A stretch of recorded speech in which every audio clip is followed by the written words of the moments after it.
એક મહત્વના સમાચાર મળી રહ્યા છે તેના પર નજર કરીએ। પાટણના સાંથલપુરમાં કોયડા ગામે ઠાકોર સમાજના બંધારણ બંધ થવાના મામલે સમાચાર મળી રહ્યા છે। બપોરનો આ મુદ્દો ગાજી રહ્યો છે।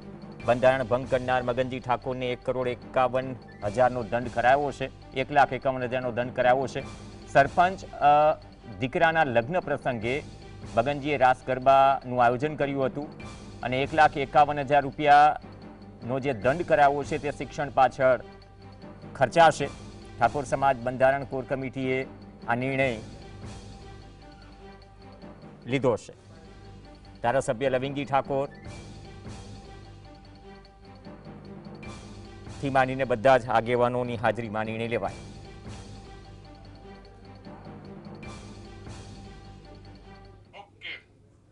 જે મારા ઘરે લગ્ન પ્રસંગ હતો એ નિમિત્તે મારા ઘરે દાંડિયા રાસની હું તે વખતે માતાજીની જન્મ તિથિ હતી એ દિવસે દાંડિયા રાસને એવું લાગ્યું એટલે મારા સમાજને એવું લાગ્યું કે આમણે સમાજના બંધારણ તોડ્યું છે।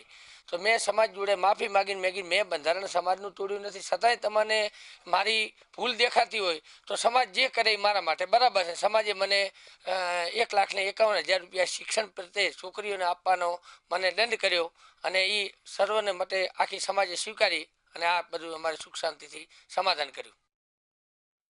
સમાજની આજે તમારી હાજરીમાં મગનજીએ અહીંયા આટલા બહોળા સમાજમાં 3 જિલ્લાના સમાજના આગેવાનો આવ્યા અને એની સમક્ષ માફી માંગી, પણ છતાં સમાજને જે ઠીક લાગે એ હું સમાજને યોગદાન આપવા શિક્ષણમાં એ દાન આપવા 1,51,000 રૂપિયા એ શિક્ષણમાં દાન આપ્યું છે અને સાથે સાથે માફી માંગી છે।